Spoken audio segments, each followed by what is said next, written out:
tal? ¿Cómo le va? Es un gusto saludarle nuevamente en este espacio de análisis. Catalejo, que es una coproducción de Canal 44 y el CUCH, el Centro Universitario de Ciencias Sociales y Humanidades. Catalejo es una mirada profunda hacia horizontes cercanos y en esta emisión abordaremos un tema interesante en el marco del Día Mundial por el Aborto Seguro, que fue el pasado 28 de septiembre. Y bueno, para hablar de este tema que hemos titulado El derecho a decidir, despenalización del aborto, luego de la resolución de la Suprema Corte de Justicia de la Nación, hemos invitado a la doctora Áurea Grijalva Eternod, investigadora, profesora investigadora del Departamento de Derecho Privado y coordinadora de la licenciatura en Criminología del CUCH. Doctora, bienvenida, gracias por estar con nosotros. Muchas gracias. La doctora Susana Muñiz Moreno, coordinadora del Centro de Estudios de Género del CUCH. Doctora, bienvenida. Muchas gracias. Gracias. Y la maestra Miriam Tello Bañuelos, profesora del Departamento de Derecho Público del CUCH. Gracias por la invitación. Muchas gracias. Gracias. Y bueno, básicamente doy una especie de introducción. La Suprema Corte resolvió por unanimidad de 10 votos que es inconstitucional criminalizar el aborto de manera absoluta y se pronunció por primera vez a favor de garantizar el derecho de las mujeres y personas gestantes a decidir sin enfrentar consecuencias penales.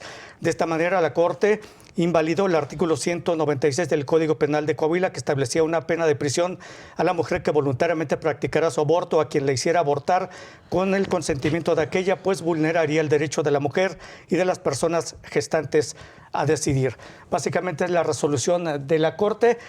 Inicio con usted, doctora Áurea Grijalva. ¿Cómo se ubica con esta resolución? La Corte la considera una resolución histórica y bueno, ¿de qué manera se avanza en estos derechos de protección, derechos hacia las mujeres? ¿Es un avance o un retroceso, doctora? Gracias. En definitiva, yo creo que hay que pensar que esta resolución de la Corte se enmarca en una serie de eventos históricos que venían ocurriendo en torno a este tema. Por un lado, bueno, como todos sabemos, desde el año 2007 en la Ciudad de México se había legalizado el aborto. Se había permitido a la mujer a petición desde hasta la semana 12 del embarazo poder acceder al aborto. Esto después ocurre también en el estado de Oaxaca, también en el estado recientemente en Veracruz e Hidalgo. Y bueno, pues todo esto además se conjuga con una serie de decisiones de la Corte en la última década que venían favoreciendo sobre todo los derechos de la mujer y reflexionando sobre si este derecho a la vida era total o había que restringirlo, porque los derechos humanos no son totales en realidad, ¿no? Y bueno, esto sobre todo se enmarca en un cambio de paradigma internacional. La propia Corte señala en su resolución que se basa en las decisiones de tribunales constitucionales en el mundo, en España, en Italia, en Alemania, en Estados Unidos y otras partes de Europa también. También una serie de reformas legislativas en el mundo en torno a la legalización del aborto. Por supuesto, los paradigmas establecidos por organismos internacionales como la OMS, que califica el aborto inseguro como un problema de salud pública, y bueno, la necesidad de armonizar nuestra legislación con todos estos tratados internacionales en favor de los derechos de la mujer. Muy bien, doctora, muchas gracias. Doctora Susana Muñiz, un avance, un retroceso esta resolución de la Corte y desde la perspectiva de género que representa para los movimientos feministas o las organizaciones que enarbolaron durante mucho tiempo este derecho a un aborto seguro. Muchas gracias. Definitivamente es un avance desde el punto de vista de los movimientos feministas que lo que buscan es la reivindicación de los derechos básicos de las mujeres, ¿no? Yo lo compararía, bueno, quizá no en ese nivel, a otros hitos que han ocurrido en las legislaciones del reconocimiento de derechos como el derecho al voto, el derecho a la propiedad, el derecho a la educación, el derecho a participar en el mercado de trabajo, el derecho al salario. En fin, una gran cantidad de cuestiones que los movimientos han sido fundamentales, ¿no? O sea, una masa crítica que se ha hecho escuchar, ¿no? Y que lo hemos visto recientemente a partir del 2016, 2017, que hay esta renovación del movimiento feminista, esta participación muy marcada de nuevas generaciones, las chicas y los chicos millennial, la generación Z, que han apropiado este discurso de los derechos humanos y lo han hecho valer a través de sus manifestaciones. Y yo creo que parte de lo que vemos en la resolución de la Suprema Corte está enmarcado dentro de esta larga historia que estamos hablando ya de más de 100 años de lucha por estos derechos básicos. Muy bien, doctora. Gracias a maestra Miriam Tello. Esta resolución de la Corte, ¿cómo la ubica la Corte? De hecho, la ubica como una Corte de vanguardia. ¿Y qué tanto es una resolución que ellos aprobaron desde la convicción como ministros o como mencionaba la doctora Susana Muñiz, desde la presión de los movimientos feministas? Yo creo que está tropicalizado, porque si fuera un elemento integrante fundamental en la Corte, se hubiera dado desde tiempo atrás. Yo creo que los movimientos feministas han venido a empujar para que se tomen las decisiones que actualmente vemos cristalizadas a través de esta resolución, que sin duda alguna yo aplaudo. ¿Por qué? Porque logramos tener mayor claridad del derecho a decidir, ¿sí? Ese derecho que a veces se dice fácil, pero ponerlo en marcha con políticas públicas, hacer que las mujeres se la crean en ese derecho a decidir, inicia con esta resolución. Ya teníamos antecedentes, pero yo creo que este es un claro ejemplo de que nos permite, a través del impulso de ese derecho a decidir, a poder no ser criminalizadas, a poder tener una igualdad que yo tengo mucho que decir en ese tema. Creo que nos falta mucho, pero es buen avance. Es buen avance. ¿La Corte se ubica como una Corte de vanguardia con esta resolución? Pudiéramos decir que sí. Sin embargo, yo no le resto mérito al trabajo de las mujeres que han estado impulsando justamente garantizar estos derechos. ¿Sí? Yo, feminista de hueso colorado, puedo decirlo y lo aplaudo siempre. Esto no sería posible sin muchas mujeres valientes que salen a las calles, que están en la academia, que hacen política y que hacen frente a estos tipos de problemas y de manera valiente, claro, de frente. Muy bien. Ahora, la Suprema Corte en esos días, precisamente días después, emitió otra resolución en el sentido de invalidar la porción normativa del artículo 4 bis A, fracción 1 de la Constitución Política del Estado de Sinaloa, que establecía la tutela del derecho a la vida desde el momento en que un individuo es concebido, entra bajo la protección de la ley correspondiente hasta su muerte. El Pleno consideró que las entidades federativas carecen de competencia para definir el origen de la vida humana, el concepto de persona y la titularidad de los derechos humanos, pues ello corresponde en exclusiva a la Constitución General. Ahora, con esta resolución y la resolución anterior de la Corte de despenalizar el aborto, son resoluciones que son obligatorias para las entidades del país, doctora. Sí, en definitiva, se esperan, yo creo que dos consecuencias inmediatas de estas resoluciones. En primer lugar, pues debe de haber un proceso de liberación de las mujeres que están privadas de su libertad por haber realizado un aborto o que se presuma que han realizado un aborto. Y en segundo lugar sería que en un país, en un Estado de Derecho, en una democracia, pues se espera que toda autoridad funde sus decisiones en las decisiones de la Corte, en los criterios marcados por la Corte. Entonces, a partir de ahora se vuelve vinculatorio para todas las autoridades, por lo menos en sus decisiones y en sus sentencias, apelar a este derecho que es reconocido por la Corte. O sea, es unas resoluciones vinculatorias. Así es. Para las entidades, doctora.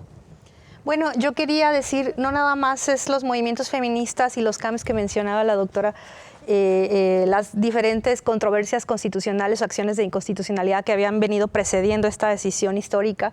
También en el marco internacional ha venido un programa muy grande de construcción del avance de estos derechos y de especificación de los derechos, lo que quiere decir el derecho a la vida. Me venía a la mente la sentencia de la Corte Interamericana de Derechos Humanos en el caso de Costa Rica en el 2012, donde el debate se dio en torno a la protección a la vida desde la concepción o no. Y entonces ese debate se dio en el 2012, tenemos 300 páginas de dilucidaciones filosóficas, médicas, jurídicas, etcétera, y se resolvió que no se protegía la vida desde la concepción, y eso sentó un precedente muy importante, y como ese muchísimos otros, ¿no? La Convención Belém do Pará, la CEDAW, y todas las declaratorias y resoluciones de los órganos internacionales, que para efectos, no me dejarán mentir, en México son tan vinculantes como la Constitución. No están en el artículo 1 de la Constitución en que todos estamos protegidos, nuestros derechos están protegidos, los que están en la Constitución y en los tratados internacionales firmados por México. Permítanos. Gracias, doctora. Maestra, regresamos con usted. Vamos a hacer una pausa breve. Regresamos. Esto es Catalejo, coproducción de Canal 44 y El Cuche. Ya volvemos.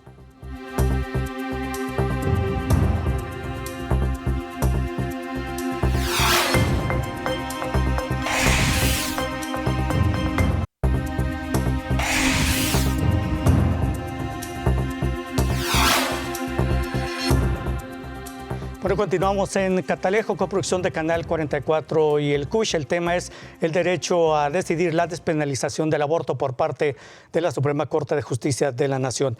Maestra Miriam Tello, nos quedamos con usted. Adelante. En el tema que comentaba la doctora Susana Muñiz, y preguntaba yo si son vinculatorias, sobre todo en el tema de que los estados no tienen pues facultades para legislar desde la protección de la vida desde la concepción, ¿no? Si ya existe ahí una resolución por parte de la Corte, no pueden ser omisas las autoridades de no atenderla. Ahí está, ya está prevista y están obligados a atenderla, ¿sí? Eso que te genera pues un efecto vinculante. ¿Por qué? Porque como lo mencionamos, ¿no? La propia Constitución, en el artículo 1 constitucional, te habla de ese principio pro persona. Y ese principio pro persona también parece complejo de entender, pero lleva un doble efecto. Y es justamente garantizar al máximo los derechos de las y los ciudadanos. Entonces, claro que es vinculante. La Suprema Corte emitió ya un fallo y evidentemente el Estado mexicano tiene que garantizar que eso se produzca. ¿Sí o sí? Muy bien, dentro de este debate también que se ha generado a raíz de esta resolución de la Corte, pues obviamente en redes y en todo el mundo está hablando sobre el tema. Hay un tema fundamental y que quiero hacer la pregunta y espero no ser desde mi perspectiva masculina insensible a los temas que vaya a preguntar o a las preguntas que pueda formular. ¿El aborto es un derecho humano? ¿Se considera un derecho humano? Doctora, empezamos con usted. Sí, en definitiva, en la resolución de la Corte precisamente se reconoce como un derecho humano y eso tiene unas implicaciones, porque eso implica que no solamente hay que reconocerlo, sino que hay que poner todas las garantías para que se ejerza de manera efectiva. Eso podríamos pensar en qué sigue ahora después de esta resolución, pues el Estado va a tener la obligación de garantizar el acceso a las mujeres a un aborto seguro y eso implica cambios en materia de salud, en todos los procesos médicos, en la forma de atención a las mujeres y hay muchas cosas que discutir y regular. Por ejemplo, el tema de la objeción de conciencia, que también la Corte ya se pronunció. De hecho, era una de mis preguntas. El tema, por ejemplo, del embarazo, si este derecho es extensivo al embarazo en adolescentes, que es un tema que se está debatiendo también en muchos países. Entonces, todavía hay un largo camino por recorrer, pero en definitiva sí es un derecho humano y por lo tanto el Estado está obligado a poner todas las garantías para que se pueda hacer efectivo el ejercicio de este derecho. Doctora Susana Muñiz, desde la perspectiva de género, ¿es un derecho humano Sí, definitivamente. Yo lo ubicaría dentro de los derechos sexuales y reproductivos, pero no para decirte lo que yo ubicaría. Mira, en el 2014 se llevó a cabo la declaración, ahorita te digo el nombre exactamente. Perdón, me traje toda la declaración sobre la violencia contra las niñas, mujeres y adolescentes y sus derechos sexuales y reproductivos. Esto en el marco del Comité de Seguimiento de la Convención de Belém do Pará de 1994. Entonces, en esta declaración se reconocen los derechos sexuales y reproductivos como los derechos humanos. Y entonces, en ese sentido, tienen que estar velados y tutelados por el Estado. No solamente eso, la negación de las políticas públicas y los servicios de salud sexual y reproductiva constituye una violación sistemática a los derechos humanos de estas personas. Las leyes que perpetúan el ejercicio de la violencia contra las mujeres son aquellas como las que mantienen restricciones en el acceso al aborto en condiciones seguras y las prohibiciones absolutas con respecto al mismo. Esto es de la declaración en contra de la violencia contra las mujeres, las niñas y las adolescentes. Y de la misma manera ha habido una serie de recomendaciones del Comité de la CEDAW, de la Convención, en este mismo sentido. Entonces, respondiendo a tu pregunta, los derechos sexuales y reproductivos son derechos humanos, sí lo son. Y la interrupción legal del embarazo en condiciones seguras está dentro de eso. Pues muchas gracias, doctora. Bueno, ¿cómo garantizar o cómo hacer que las entidades cumplan con esta resolución de la Corte cuando ya se considera vinculatoria? Ustedes ya lo dejaron bien claro, porque bueno, en el artículo todavía 288 del Código Penal de Jalisco se establece que se imponen penas de 4 meses a 1 año de prisión a la madre que voluntariamente procura el aborto consciente en que otra persona la haga abortar con ese fin. Y les pregunto esto, ¿cómo obligar a las entidades cuando Jalisco, un estado ultraconservador o muy conservador, diría, la propia autoridad, la Secretaría de Igualdad Sustantiva y su titular señalan que ven muy difícil que Jalisco se pueda despenalizar el aborto y consideran ellos que en contrapartida lo que sí podía implementarse y lo ven ellos como muy factible es aplicar la norma 046? Maestra. Aberrante. Aberrante pensar que si tienes un derecho, lo tengas que pelear para que te lo garantice. El Estado está obligado a garantizar lo que está en la norma, te guste o no te guste. Yo creo que en el marco de protección justamente de este derecho de darle seguridad a las mujeres, va muy encaminado a bajarnos del privilegio en el que nos encontramos muchas personas. Hubo un foro de educación sexual integral justamente en el Palacio Legislativo de San Lázaro, denominado Experiencias Educativas, y en esa cifra se arrojó que por año en México hay de 750,000 a 1 millón de abortos clandestinos, en donde las mujeres que más sufren son las que están en pobreza y que están en zonas rurales. Hablar desde el privilegio, diciendo que por mi condición religiosa, moral, cultural, tengo que disfrazar el derecho a las mujeres, para mí no es atinado. Tenemos que bajar del privilegio y entender que el Estado debe de garantizarlo, debe de estar ahí para evitar que tantas mujeres en desigualdad no puedan alcanzar el derecho. ¿Y cómo obligar al Estado, en este caso a Jalisco, para que acate esta resolución de la Corte? Porque esta declaración de la Secretaría de Igualdad Sustantiva, pues usted la considera como aberrante, ¿no? ¿Hay algún plazo para que las entidades acaten esta resolución? ¿O qué pasa en este tema, ¿no? En Jalisco ya escuchamos la versión de la autoridad oficial, doctora. Bueno, yo me enfocaría sobre todo en que es esperable, a partir de esta resolución, resistencias de tipo ideológico, y yo siempre me decanto cuando hay resistencias ideológicas a la información veraz, oportuna y a la evidencia. La evidencia no solamente es necesaria para la sociedad, ¿no? Para trascender esa ideología, esas resistencias, sino también para los tomadores de decisiones, para la autoridad. Y creo que es muy importante tener en cuenta e informar sobre todas las consecuencias que tiene la prohibición. La evidencia es muy clara en las consecuencias negativas de la prohibición. No solamente no evita el aborto, sino que agrava los problemas sociales. Entonces, teniendo en cuenta esta información y haciéndola llegar a los tomadores de decisiones, a las autoridades, creo que puede haber un cambio no solamente forzado, sino también pues, de trascender esa ideología, ¿no? Muy bien, muchas gracias. A ver, en el país, en lo que va del año, se han registrado, o cuando menos se lleva esa cuantificación, 432 casos tipificados como delito de aborto. Pero en realidad, ¿se tienen datos de cuántas personas han sido pues procesadas, mujeres, por que hayan cometido esto que se considera en algunos estados un delito? ¿Se tienen cifras reales, maestra? Bueno, yo no traigo la cifra como tal en este momento establecida, pero estamos hablando de un país, estamos hablando de un estado con altos niveles punitivos, en donde se cree que la pena resuelve el problema, cuando la pena no te resuelve el problema. Entonces, claro, no tengo duda que existan mujeres privadas de su libertad, acusadas como delincuentes, cuando en realidad lo único que se tendría que haber hecho es garantizar un tema de salud, y están en prisión. Eso no tengo duda. ¿Cuántas sean? No lo sé. Sí, hay una organización que se llama GIRE, seguramente ustedes la ubican perfectamente. En un estudio que ellos realizan, señalan que desde 2007 a 2016 se documentaron más de 4,000 denuncias por delito de aborto en todo el país, lo que equivale a una denuncia diaria, ¿no? Pero permítanos, vamos a regresar con ustedes, están pidiendo una pausa. Regresamos, esto es Catalejo, coproducción de Canal 44 y el CUSH. Ya regresamos.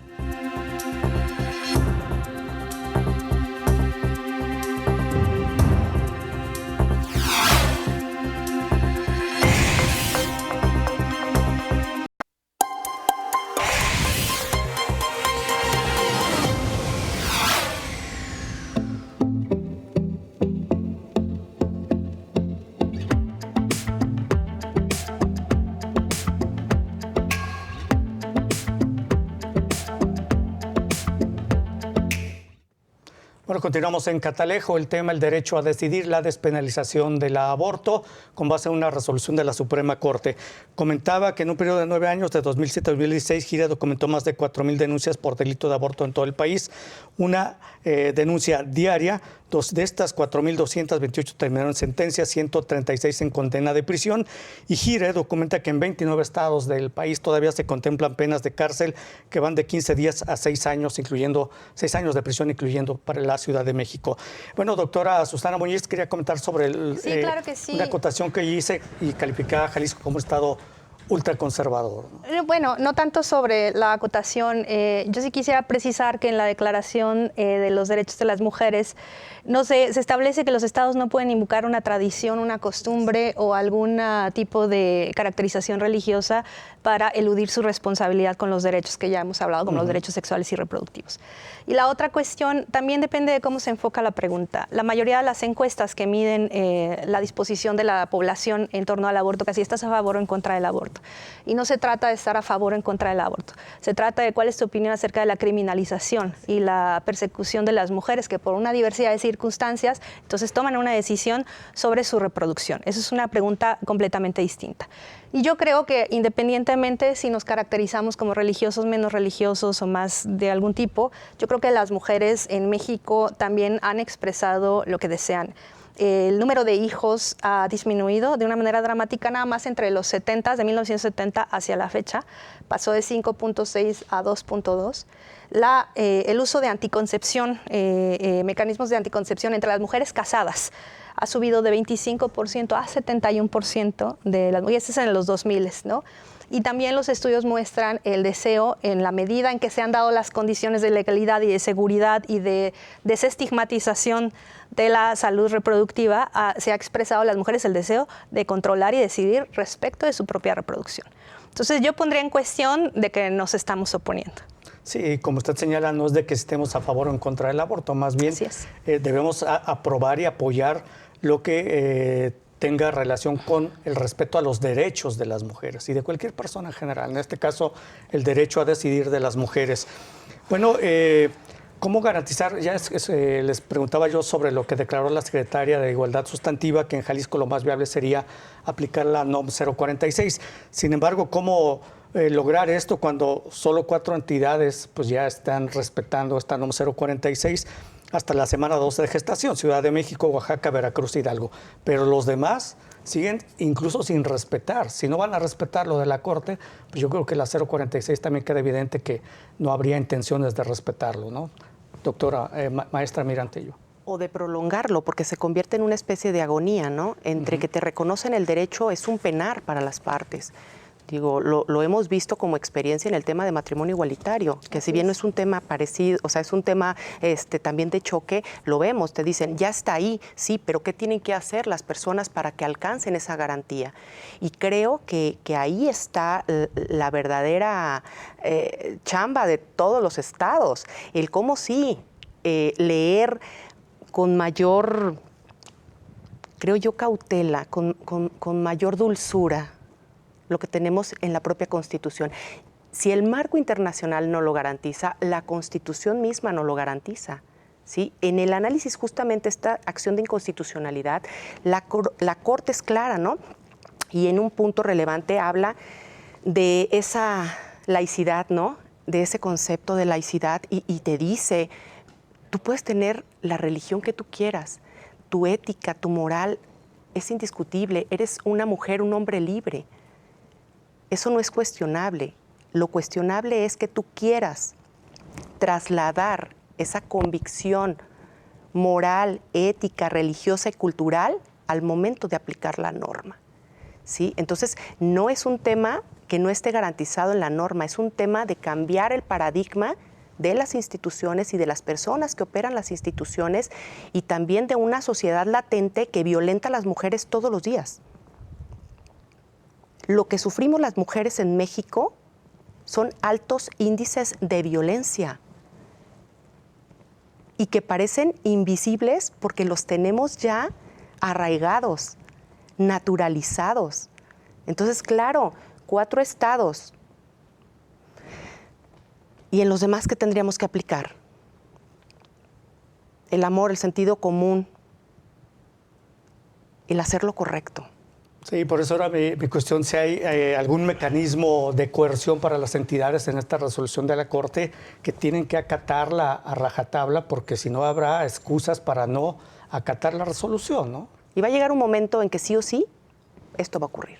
¿Cuánto tiempo va a pasar? No sé, pero va a ocurrir. Así es. Ahora, también otra de las resoluciones de la Corte es que invalidó el artículo 10 bis de la Ley General de Salud que establecía de forma amplia la objeción de conciencia del personal médico, porque este es otro tema, y de enfermería que forma parte del Sistema Nacional de Salud, limitándolo únicamente cuando se pusiera en riesgo la vida del paciente o se tratara de una urgencia médica. El Pleno determinó que la ley no establecía lineamientos y límites necesarios para que la objeción de conciencia pueda ser ejercida sin poner en riesgo los derechos humanos de otras personas, en especial el derecho a la salud. Porque ya el gremio médico dijo, no, es que la objeción de conciencia me impide acatar esta resolución de la Corte.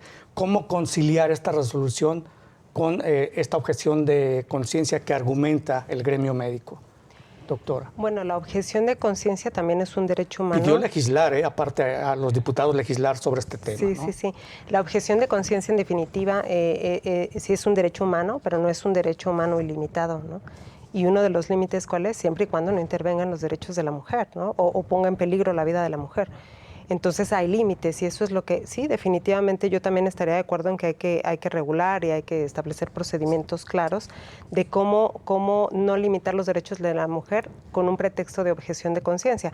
Por ejemplo, pues se puede pensar que en cada equipo médico tenga que haber alguien que no tenga objeción de conciencia, ¿no? Esa sería una de las formas. Y yo nada más abonando a lo que decía la maestra Miriam, quería insistir un poco en que independientemente de estar de acuerdo o no, como ya se ha venido diciendo, la realidad es que el aborto ocurre y ocurre muy frecuentemente. Entonces, de hecho, pienso que es importante desmitificar el aborto, ¿no? Se calcula que en el mundo se realizan más o menos 73 millones de abortos anualmente inducidos.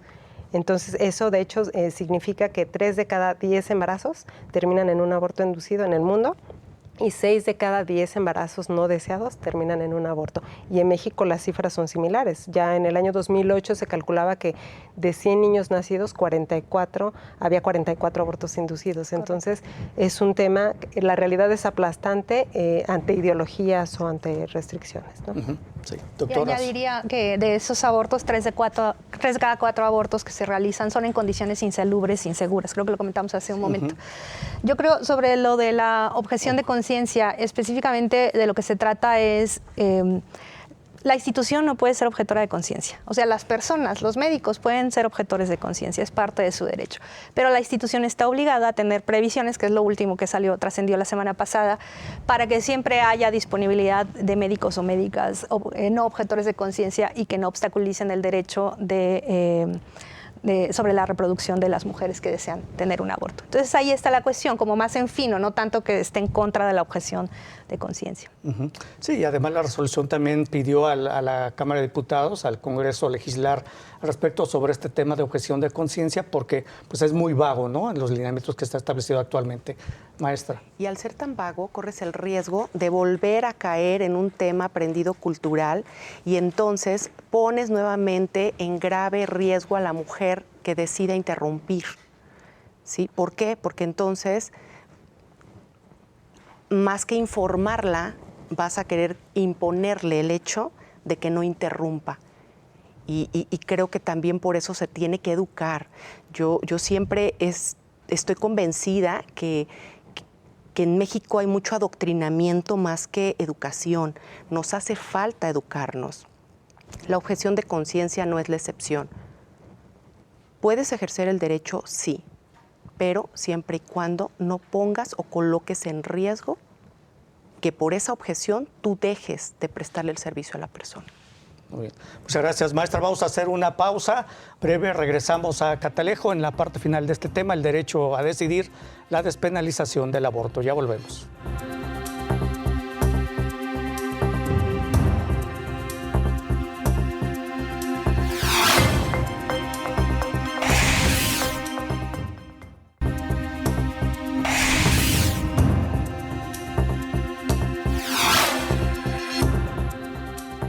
Bueno, continuamos ya en la parte final de Catalejo en este tema del derecho a decidir, la despenalización del aborto. Yo quisiera ya en esta última etapa. Bueno, escuchar sus conclusiones, pero aparte, antes de eso, quisiera preguntarles a ustedes si la resolución de la Corte pues abarcó también el grave problema que representa el embarazo en niñas adolescentes en México, que México es el número 1, está ubicado en el primer lugar en embarazos de adolescentes en América Latina. Y quisiera preguntarles si esta resolución abarca también, y en todo caso, si así es, ¿quién decidirá el derecho a abortar, la niña o los padres de las niñas adolescentes? Empezamos con usted, doctora. Bueno, es definitivamente un tema complejo al que no llegó la Corte, ¿no? Y es un tema que pues va a ser un problema que se va a dar justamente cuando se dé el ejercicio de estos derechos.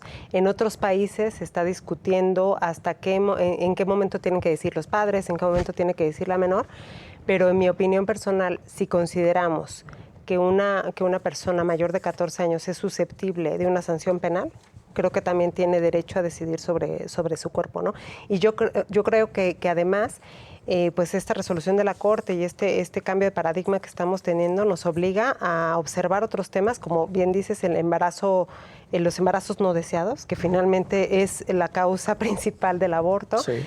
En el mundo se estiman 121 millones de embarazos no deseados anualmente, especialmente se centran en los países más pobres y además hay como una triada, o sea, se suele ubicar a los países más pobres con mayor embarazo no deseado y además restricciones al aborto. Entonces, esto es algo muy interesante a reflexionar de cara a hacer reformas en nuestro país. El embarazo adolescente, en definitiva, como decía, pues, México es el primer lugar de la OCDE en embarazo adolescente, la educación sexual y, por supuesto, recuestionar los roles de género que dan una responsabilidad y una carga muy fuerte a la mujer para ejercer la maternidad, que también se relaciona con aquellos países en los que se mantiene la prohibición. Muchas gracias, doctora. Doctora Susana Muñiz, sus conclusiones sobre el tema y bueno, este tema de las embarazos adolescentes. Muy interesante. Bueno, yo quisiera decir que los derechos sexuales y reproductivos se extienden a las adolescentes definitivamente. Mi cuestionamiento sería respecto de las niñas que se embarazan, ¿no? Aquí podríamos estar hablando, a lo mejor las abogadas me podrán corregir, de otro tipo de delitos que pudieran estar en juego, ¿no? Cuando hablamos de a lo mejor una niña de 9 años que está embarazada, ¿no? Y entonces me parece que estaría en su derecho de abortar, y eso está incluso en algunos de los códigos penales que restringen el aborto, que aún lo permiten en términos de violación, por ejemplo, ¿no? Entonces ahí me parece que en el caso de las niñas está en juego. Y yo, para cerrar, bueno, me gustaría concluir, sí me parece que es un avance muy importante en la resolución de la Suprema Corte, pero como han comentado, es una condición necesaria, pero no suficiente, ¿no? Puede pasar lo que con el matrimonio igualitario. Yo creo que en el caso del Estado de Jalisco, fundamentalmente tendría que modificarse la Constitución del Estado, que establece la protección a la vida desde la concepción. Tendría que modificarse el Código Penal, los artículos que tú acabas de mencionar, y quizá la Ley de Salud también, para garantizar el acceso seguro, gratuito, de calidad, con algunos controles respecto de la objeción de conciencia, de los términos y los plazos en que se debe llevar a cabo el embarazo una vez que sea solicitado y sea resuelto por parte de la mujer, porque luego ocurre que yo decido que quiero el embarazo y te mando primero una consejería y que te explico todas las opciones y luego te convenzo. Ahorita en el Código Penal de Jalisco establece que te pueden mandar a un curso de valores de la familia y de la maternidad, una cosa así. Entonces, ese tipo de cuestiones se tienen que precisar muy bien en esos códigos, un trabajo que le toca al legislativo. Hay nuevas fuerzas en el legislativo, ¿no? Entonces puede abrirse una ventana y yo nuevamente creo que también parte de la voz de la sociedad también y de las mujeres y de las feministas tendría que hacerse sentir para llevarlo más adelante. Sí, por supuesto, usted tendría que armonizar toda la legislación de Jalisco para hacerla coincidir con esta resolución de la Corte. Pero cuando menos en esta legislatura que los partidos o en la que va a iniciar Futuro y Hagamos ya externaron la intención de presentar iniciativas para que se despenalice el aborto en Jalisco. Maestra Miriam Tello, entonces la resolución de la Corte se quedó corta porque no abarcó este tema de los embarazos en adolescentes. Es un primer momento, creo yo, pero también teniendo perspectiva de derechos, el hecho de que sea un adolescente o que sea una niña, sí o sí tiene que ser escuchada, no porque sea adolescente o porque sea niña, se le puede limitar su derecho. Claro. A ser escuchada. Digo, en materia familiar ya se ha visto, en materia penal también, cobra vida y tiene gran relevancia la voluntad o la intención. Y más en tratándose de una conducta como esta, en donde vas a trastocar el proyecto de vida de alguien. Que eso es delicadísimo. O sea, hasta allá llega el tema del dejar de criminalizar el aborto, dejar de limitarte ya, sí o sí, el proyecto de vida de niñas y mujeres en el país, bajo estructuras que no nos están funcionando, en donde los aspectos morales y religiosos colocan a las niñas y a las mujeres en graves riesgos de salud, pero también trastocan proyectos de vida irreparables, Sí, que por tendríamos supuesto, que estar conscientes un estado de de eso. indefensión.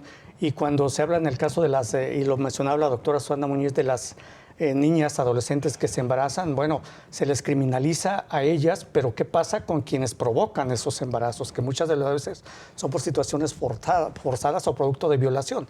De ellos no se habla nada, ¿no? O inclusive de propio consentimiento. O sea, puede existir el consentimiento. Sí, pero en una menor de edad.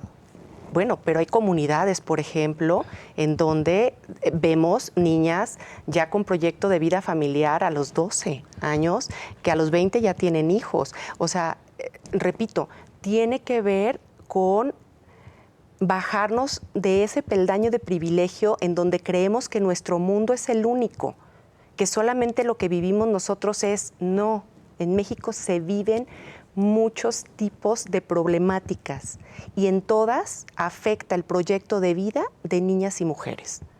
Entonces, más que hablar de religión, de moral y de temas culturales, tendríamos que estar viendo cómo sí garantizamos esos derechos para que las niñas y las mujeres en el país puedan vivir más tranquilas. Sí, eso que menciona usted, maestra, se refiere a los usos y costumbres en algunos pueblos del país, pero entonces sería cómo armonizar esos usos y costumbres con las leyes, ¿no? Porque indudablemente esta resolución de la Corte, pues a lo mejor no va a ser aplicable en estos pueblos donde privan los usos y costumbres, ¿no? En el momento. En su tiempo, los usos y costumbres también tuvieron que ver con el hecho a que una mujer pudiera ser candidata en comunidades indígenas. Ahora ya lo pueden ser. También el hecho de votar y ser votadas. Antes no se podía, ahora sí. O sea, es más bien el buscar el cómo sí. El cómo sí desde la diversidad podemos garantizar derechos a las niñas y a las mujeres para no colocarlas en riesgos de salud, de proyecto de vida y de bienestar. Yo le llamo y concluyo vivir bonito. Muy bien. Muchas gracias, maestra. Y bueno, les agradezco su presencia, doctora Aurea Grijalva, investigadora, profesora investigadora, Departamento de Derecho Privado y coordinadora de la licenciatura en Criminología del CUSH. Gracias. Muchas gracias.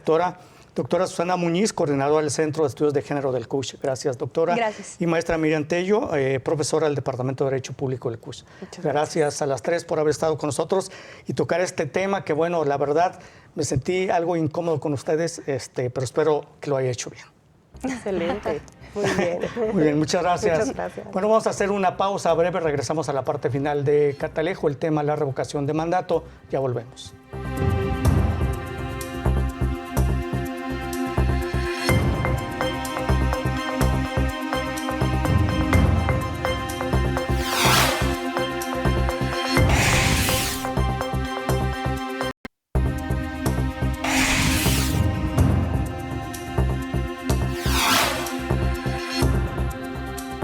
Bueno, continuamos en la parte final de Catalejo. El tema es la revocación de mandato. ¿Qué es esta revocación de mandato?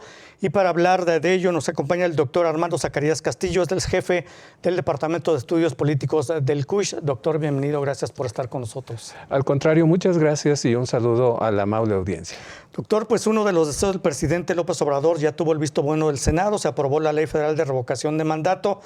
Esto que generó controversia, pues tendrán que acudir a participar, si es que lo hacen, más de 90 millones de electores que serían convocados a votar y decir y responder a la siguiente pregunta. ¿Estás de acuerdo en que el nombre del presidente se le revoque el mandato por pérdida de confianza o que siga la presidencia de la República hasta que termine su periodo? Esa sería la pregunta que de este proceso que será organizado por el INE y que se prevé se realice el domingo 27 de marzo del 2022. Doctor, platíquenos, ¿qué es la revocación de mandato?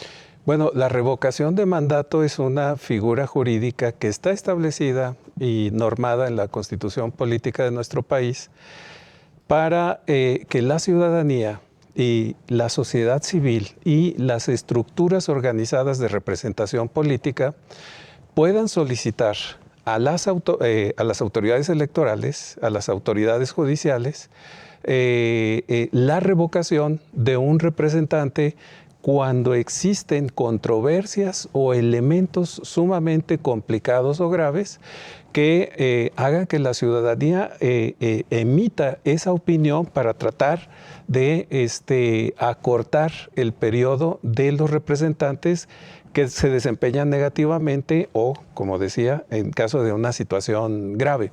Ese es el sentido del concepto de revocación de mandato. Ahora lo que ha sucedido en esta figura que está desarrollándose a través de este nuevo mecanismo con la legislatura actual es permitir que se haga una consulta popular con esas características, señalando el principio de revocación de mandato, pero en realidad se trata más de una ratificación. Porque hay una serie de elementos que se integraron en la ley reglamentaria que se aprobó hace justamente 2 semanas en el Congreso, relacionados con el hecho de algo que no existía en la normativa anterior. Uno, que los partidos políticos tengan la facultad de hacer promoción sobre este tema de revocación de mandato. Era un asunto exclusivamente ciudadano, pero ahora se autoriza que los partidos políticos generen esta promoción. Si recordamos, en la consulta de este año, la de juzgar a los expresidentes, etcétera, hubo una serie de sanciones que tuvieron tanto los órganos de la Administración Federal como algunos partidos políticos que generaron promoción política que estaba regulada su imposibilidad en el organismo electoral, y entonces lo que sucedió es que fueron sujeto de una gran cantidad de sanciones. Ahora lo que va a suceder es que los partidos políticos pueden generar la promoción para esta consulta de revocación de mandato. Esto posibilita entonces un trabajo de promoción del voto en cualquiera de los sentidos, en el sentido de revocación o en el sentido de ratificación, pero va a haber un trabajo de promoción que ahora está establecido. Entonces, se convierte pues en un ejercicio que no va a tener esa perspectiva de revocación de mandato, porque no hay ninguna posibilidad de que con una 60% de aprobación, 60-63% de aprobación que tiene la figura del presidente, no necesariamente el partido, pero sí la figura del presidente, y eso es lo que se va a votar, la figura del presidente, tiene un 63% de aprobación. Entonces, muy lejos está ese escenario de revocación de mandato. Entonces, lo que va a suceder es más bien un esquema de ratificación. Y mucho más lejos aún ese escenario de revocación, doctor, cuando pues evidentemente en México no existe trabajo de la oposición. Por otro lado, ese elemento no está presente de manera consistente. No vemos una estructura de oposición realmente puesta dentro de este escenario. Muy particularmente ha habido un trabajo dentro de las cámaras que ha logrado tener una relevancia muy importante en decisiones cualitativamente importantes. Siguen siendo una minoría, pero la presencia de la oposición dentro del espacio de elección del país sigue siendo muy restringida, y el esquema de operación que nosotros vamos a ver, pues es el esquema de operación de un partido político que es el que va a poner todas esas estructuras de promoción del voto, de organización de todo el consenso y de proyección de un resultado que se puede anticipar positivo para el presidente. No hay nada que vaya a cambiar de aquí a marzo ese 63% de aprobación sobre la figura del presidente. Así es, en la ley reglamentaria que mencione que se aprobó hace 2 semanas, como señala, doctor, se establece que los partidos van a poder promocionar, como ya lo señaló, pero no el presidente. En esta ocasión al presidente ya se le restringió esa posibilidad, ¿no? Sí, pero antes no estaban legitimados antes no. Los partidos políticos. Así es. Entonces, como ahora son los partidos políticos, lo que vamos a ver es una estructura de operación para la promoción del voto de todos los partidos, pero esencialmente va a haber uno, el partido mayoritario, el que va a poner en funcionamiento toda su estructura de procesamiento electoral, en este caso para la promoción del voto de revocación de mandato, y es un ejercicio muy importante para poner a prueba las condiciones electorales para 2024. Entonces, sí, tenemos allí un escenario que extiende todo este procesamiento electoral, porque hay que señalar, la Constitución señala perfectamente en todas sus partes que la votación para presidente de la República es por 6 años, ¿no? Entonces, no hay una necesidad de estar haciendo una revocación de mandato. Ya decía, por causa grave. No hay absolutamente ninguna causa grave. Esta administración tiene los mismos elementos que otras administraciones, aciertos muy importantes, defectos muy visibles, pero en términos generales se mantiene dentro de la regularidad que deben tener las administraciones y no hay ningún elemento que nos haga ver un tema de revocación de mandato porque no hay una situación grave. Hay elementos criticables del ejercicio de la administración, pero también hay elementos favorables. Entonces, pues son detalles normales de una administración que nos hacen suponer que no hay una causa grave que legitime el lanzamiento de la revocación. Claro, por supuesto, es simplemente como un ensayo, como usted lo señala, previo al proceso electoral presidencial del 2024 y ver cómo están operando las maquinarias electorales, en este caso del partido en el poder Morena, ¿no? Obviamente los demás partidos también, pero especialmente de Morena. Doctor, este ejercicio tendrá un costo de 3,830,000 pesos. No es cualquier dinero, ¿no? Pues es lo que pasa. Hay quienes consideran que es como tirarlos a la basura. Pues lo que pasa es que es un ejercicio que no tiene un peso real en las determinaciones de lo que debe realizarse. Es decir, pues sí, eso es lo que cuesta un proceso electoral. Un proceso electoral en el que se va a discutir algo cuyo resultado lo conocemos desde este momento. ¿No? Sí, entonces, simple y sencillamente hay una base electoral que tiene Morena extraordinariamente bien cimentada, extensa, grande, que con eso bastaría para tener la suficiencia de los resultados. 3,800 millones de pesos, pues es definitivamente una cantidad muy importante. Eso es lo que cuesta este proceso y es lo que va a costar este ejercicio preelectoral al 2024.